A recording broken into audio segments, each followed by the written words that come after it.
Hello, I hope all is progressing well. Welcome to I Don't Know, We Can Talk About It, where we discuss myriads of topics civilly, reasonably, and responsibly. My name is Kevin Dufresne. Our first topic is with regard to high need schools and retention, as well as appeal, attractiveness to work with a high need school, particularly as an educator in a classroom environment. The article engages a few perspectives from individuals that reflect reasons for opting for a high needs school or opting for a school that is not a high needs school. What the article does not really engage with is exactly how a high needs school comes to be of a high need. The parameters of which the article touches bases with, though the reality of that inquiry is likely to bring about addressing broader factors that may extend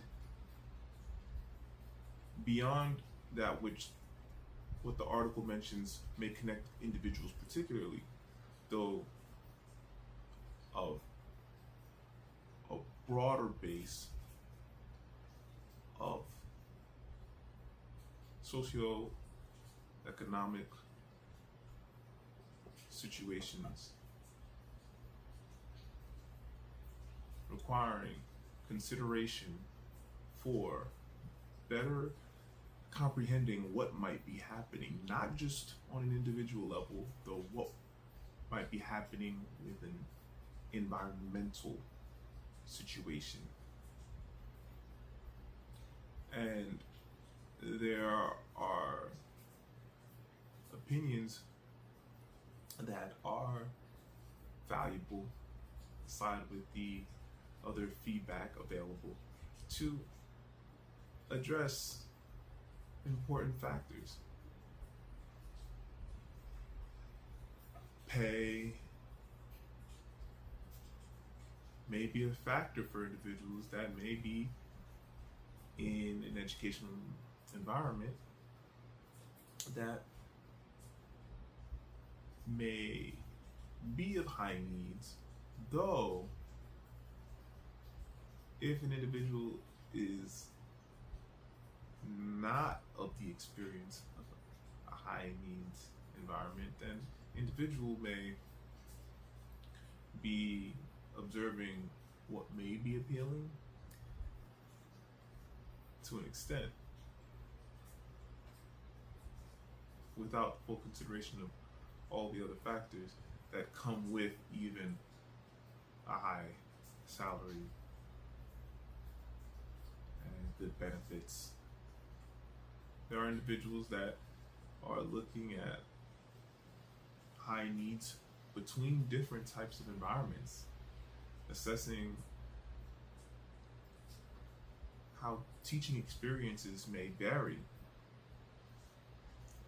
between different environments, bringing to inquiry if an educator is in a high needs environment, will the educator perform as well? These are very important areas to address. Now, how is the actual educational environment of all the levels comes to the conversation as well. So when one is observing how, even if an educator base, purely teachers, is wonderful, the other areas, other levels of an educational environment prove not to be so wonderful, then there may be adverse effects to a degree which may vary differentially between people of the educational environment. Similarly, if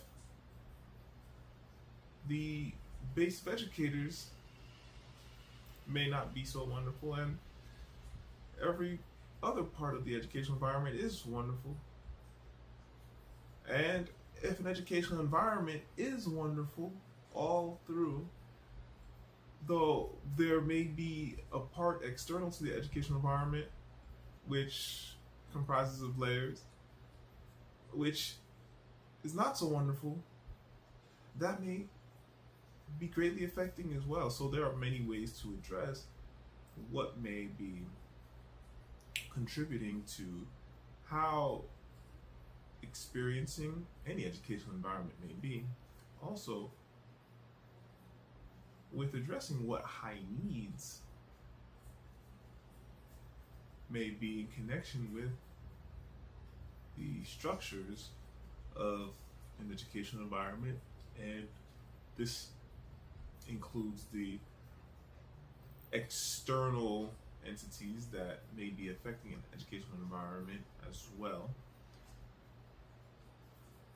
When considering how timeliness may be a factor as well, how if a traumatic incident happens in a country, for example, or in a locale more specifically set with an incident, then an educational environment may go from not being of high needs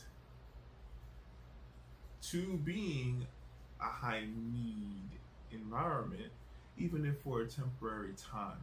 I think there are ways to address what may be factoring into these situations. The article brings up COVID, for example.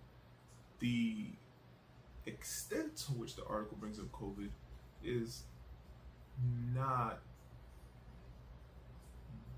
deep to the point where one may assess, aside from correlations, as the article mentions, what may be truly causative. So the article is engaging with many factors, so one may greatly benefit from recognizing how different factors work together and how people respond differently. So when people are in situations, one may find people are growing differently through the situations, and the education environment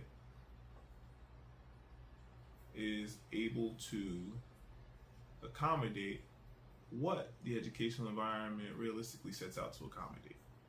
So how might it be to be an educator in a high needs environment, even with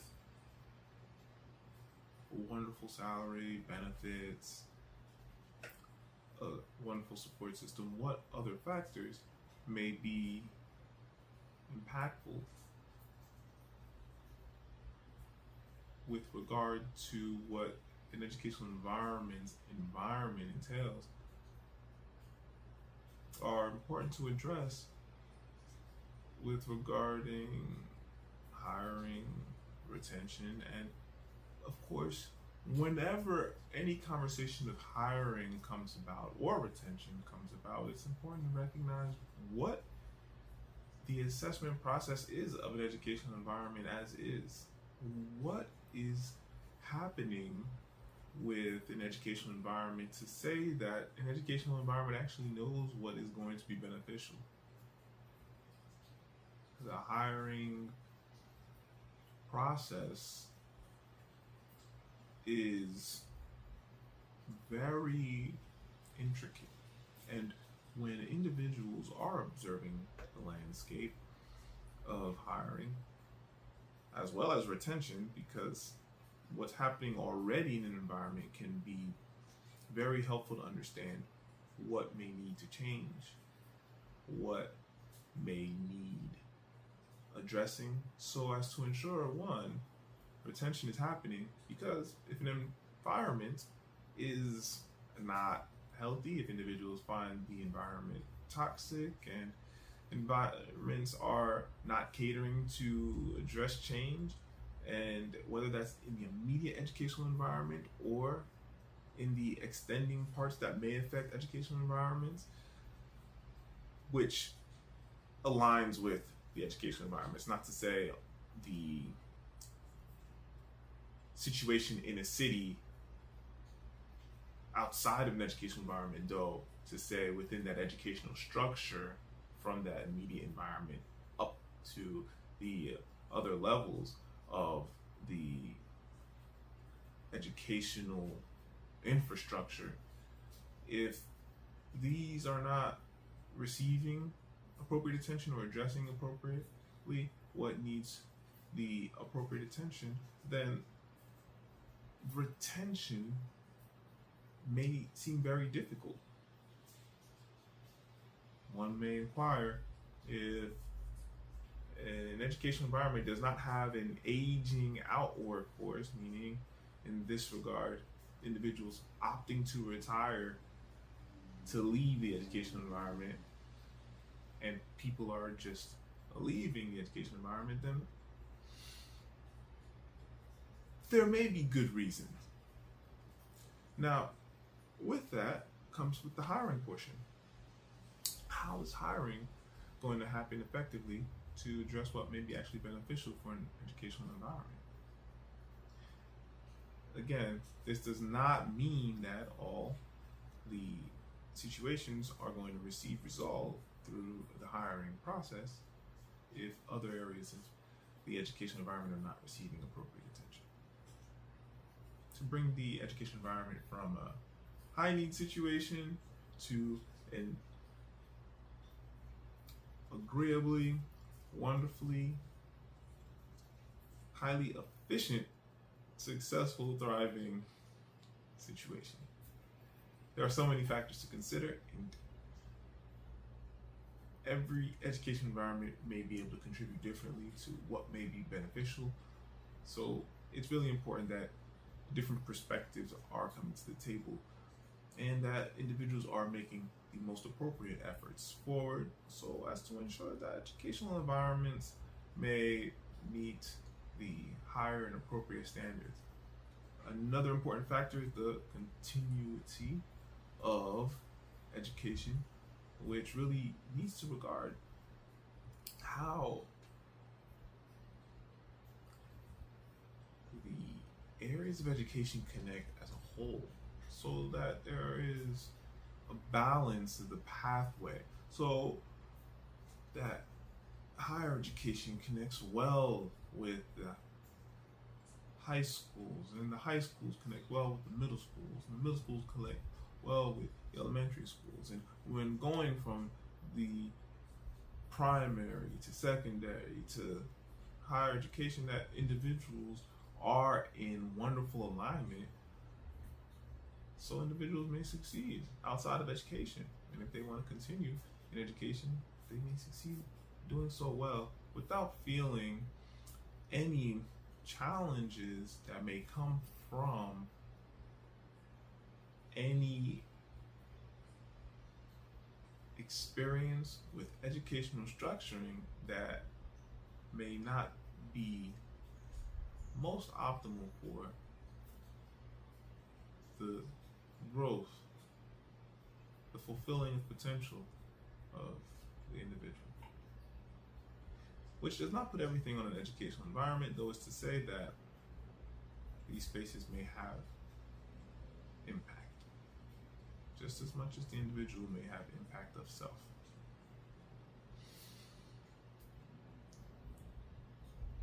All right, our next topic is with IEPs and 504 plans.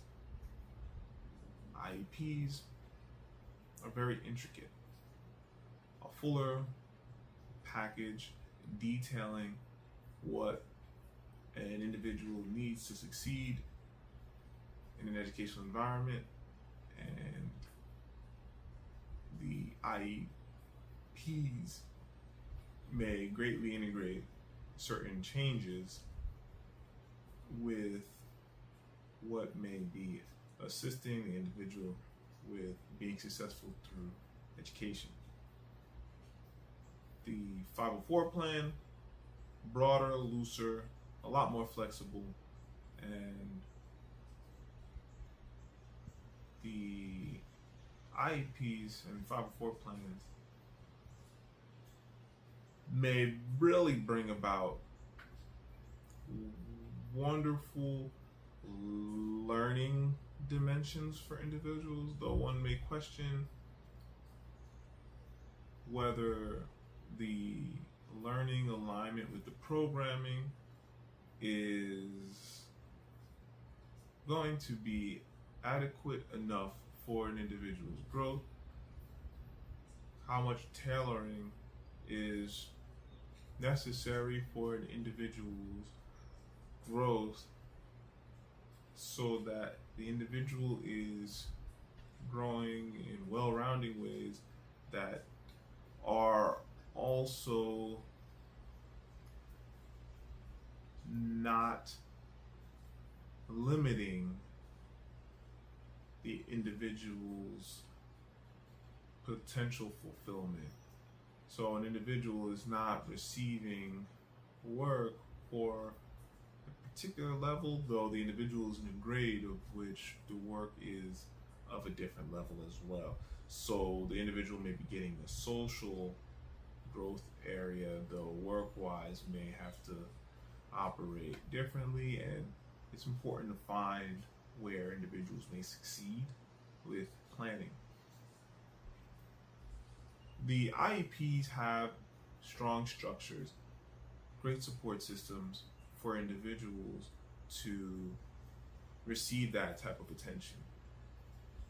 When an educational environment has IEP planning available, when the psychologist is available, when the staff make themselves well aware of what an IEP may entail, this is going to be what may greatly operate well with addressing how to structure planning so individuals are recognizing the plan is not just for now, but it's to help the individual thrive in the future.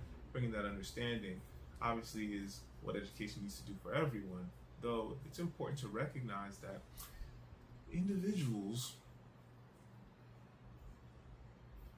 are to understand that freedom is to a different area after completing what is necessary, so individuals don't feel like one grade is forever. The 504 plan might be suitable if within transitions. I think with funding being a consideration and the funding being available beyond an educational environment, that there are many ways to address what might be beneficial for an individual, though I do think the 504 planning may be a quick integrating processing factor, though if an IEP plan is going to be available at some point beyond that transition point, I think it's critical to make that happen. Now, these are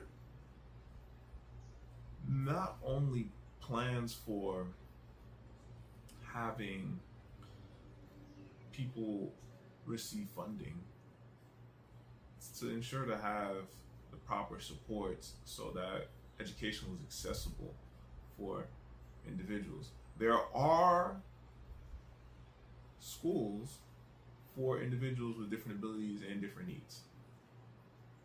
Set with so much for individuals to navigate well with, and the extent of what these schools are able to do, what these educational environments are setting up to do, is really astounding. So there are many ways to address these factors. How these factors develop will differentiate per educational environment. And the reality is, education is not just set to do so, to be accommodating, to be inclusive only, though, to ensure to actually well-rounded individuals with purpose in life. All right, it's time for some origami. Here I have a lengthier sheet of paper, so it's like a rectangle. You have a rectangle sheet, and first thing is I'm gonna just fold this in half. Go a long way. Okay. After folding in half the long way, I'm going to open this up. And I like to do a double fold after. So I will fold it long ways the other way as well, because this way the fold will be stronger. Next, I will fold it in half the short way.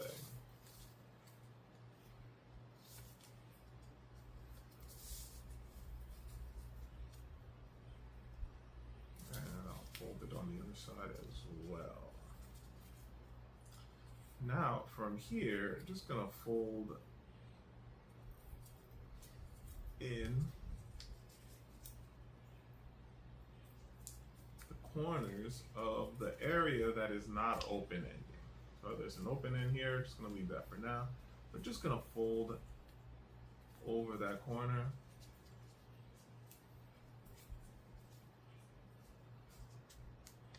And open up the corner and open up the fold. And we're just gonna pop out the fold. So now, when we open it, we have our triangle here. Just gonna fold it down in, so. So now the triangle is inside. And from here, we're gonna fold up. Just gonna fold up the triangle, don't wanna overfold the triangle. Okay, and the same on the other side, just fold up.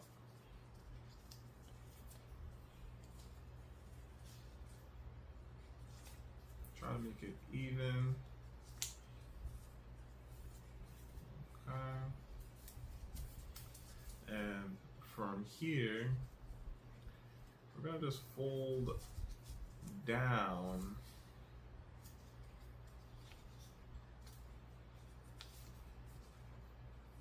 So we'll have a flap here.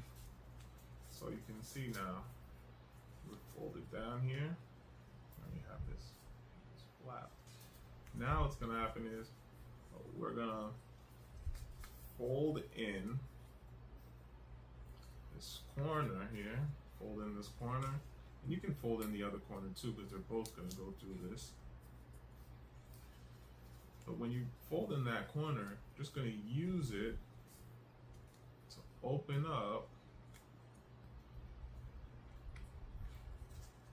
into this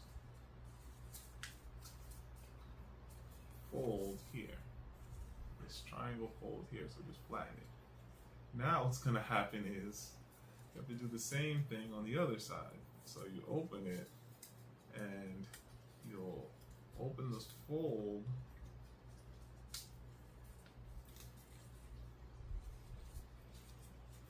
so that and I'm looking at it, but you open this fold so that this portion comes over here, okay? So each of these has their own little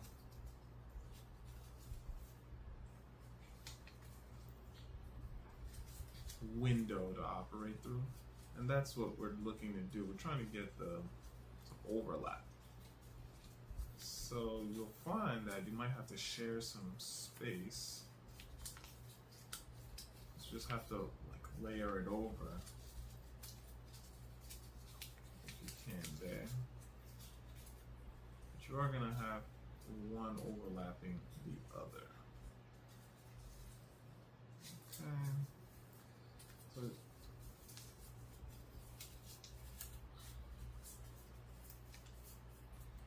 alright.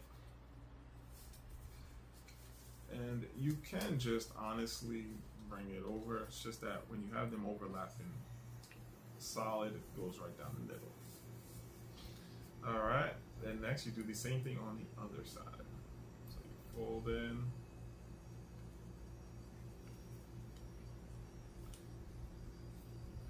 Fold in pretty much to the middle there. So I just do that on both sides. Then you just open it.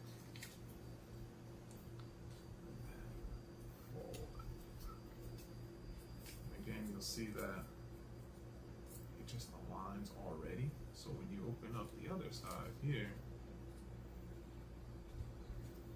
that overlap might seem hard to get, but it's there.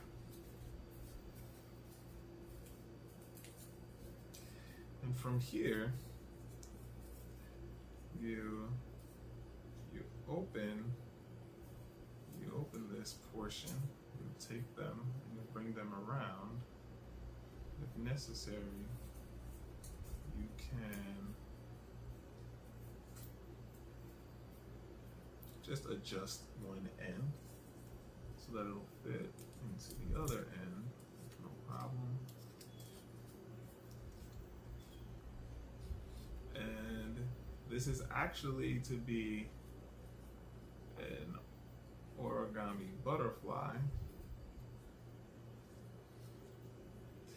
and you can see that it's an origami butterfly bracelet more so than a ring.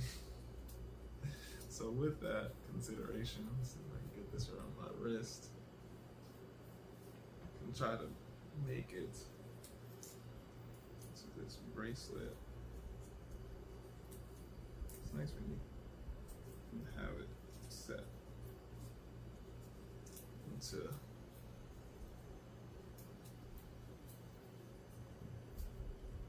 form, into shape with some aid, if you will. But yeah, that's pretty much it. All right. So I champion reading physical books. When an individual reads a physical book, there are a lot of health benefits, one of which is the brain physically changes as one is reading a physical book. This connects with the science of spatial development. The complete Shakespeare. The majority of his plays, there are 2 plays of Shakespeare that are not in the text. Though, the span of the plays really is wonderful to read. There are so many elements from tragedy to romance to comedy to the mixture of each, the satire, the horror, the spirituality. The stories contain a vast element of different genres. And what I find fascinating is how the compilation comes together from so many different influences. Considering learning Shakespeare without the backdrop of understanding how the influence influences affect Shakespeare in terms of the writing, whether one considers Shakespeare as the sole writer or the Shakespeare Company as the collective body of writers. The influence of works prior to the completion of these works is really like an ode to these different elements of storytelling traditions, growing in a period to reflect how useful the methods are. And what is fascinating is how even in modern stories post Shakespeare, one may find the styles present and at work similarly and as interesting as the Shakespeare plays. There are many stories of Shakespeare's that I find compelling to further comprehend. I think the stories offer so many valuable lessons, and the writing is quite wonderful.